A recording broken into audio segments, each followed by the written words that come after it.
Persona 3 and Persona 5 are very similar games in a lot of ways. Like all Persona games, they take place in high school. They tell the story of unlikely individuals coming together to grow, learn from each other, and eventually unite to fight some kind of world-ending evil. There's hundreds of other similarities too that all really boil down to the fact that they're both Persona games. Music, the style, the anime influence. But the biggest distinction between these two games, at least for me, is the tone. Persona 3 came out in an era when Linkin Park and Evanescence were the soundtrack to every YouTube montage, and Death Note had just dropped. Back then, being goth was still a thing. Jokes aside, Persona 3 carries this slightly depressing, heavy atmosphere. I mean, if how you invoke a persona in Persona 3 wasn't enough of a hint for you, this game was basically made for depressed people. And we loved it. Persona 5, on the other hand, just feels more polished and more market researched. It's bright, colorful, beautiful, and loud, because that kind of thing usually sells better than dark, sad, and depressing.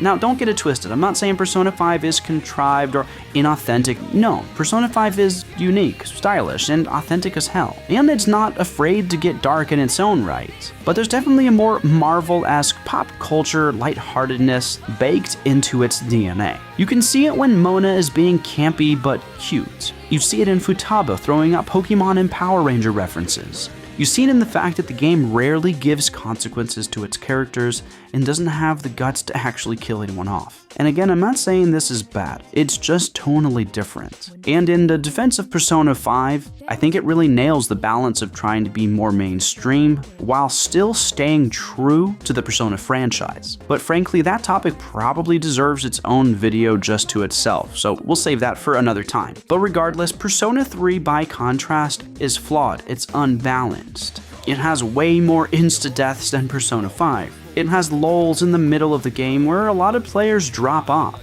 And it definitely wasn't the most play-tested game of all time, but what it does have is an absolute willingness to embrace its flaws, and embrace death. When that's really the heart of it. Persona 3 is about death, not just as an ending, but as an ever-present part of life. Its conclusion urges you to live to the fullest because death is certain. Persona 5, on the other hand, is about free will, the ability to stand up against corruption, to reject the roles society forces onto you, and to choose how you are going to live your life. And while both games ultimately call onto you to embrace life and live it to the fullest, Persona 5's theme naturally feels a little bit more uplifting. Free will leads to hope, rebellion, possibility.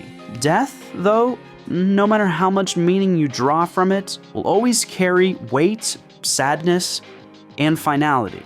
That's the tonal split between these games. One embraces death, the other celebrates freedom. And you can even hear that tonal difference in the music. Persona 3's soundtrack, while it can still be upbeat at times, leans into more sad and melancholic tracks like Memories of You. Persona 5's soundtrack, on the other hand, is jazzy, upbeat, stylish, and pumps you up, even when you're just navigating the menus. Both soundtracks are incredible in their own right, but like the themes of death and free will, the music reflects each game's core identity, one grounded in melancholy, the other bursting with defiance and energy.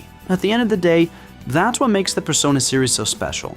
Each entry takes the same foundation, high school kids fighting supernatural evil, and shapes it into something completely unique. Persona 3 reminds us that life is precious because it ends, while Persona 5 empowers us to live boldly because our choices matter. Neither message is better or worse, and while one game maybe seems a little bit more market-friendly than the other, they both still have their unique charm, and together they show why Persona continues to resonate with gamers. These games don't just tell great stories, they ask us to reflect on how we're living our own.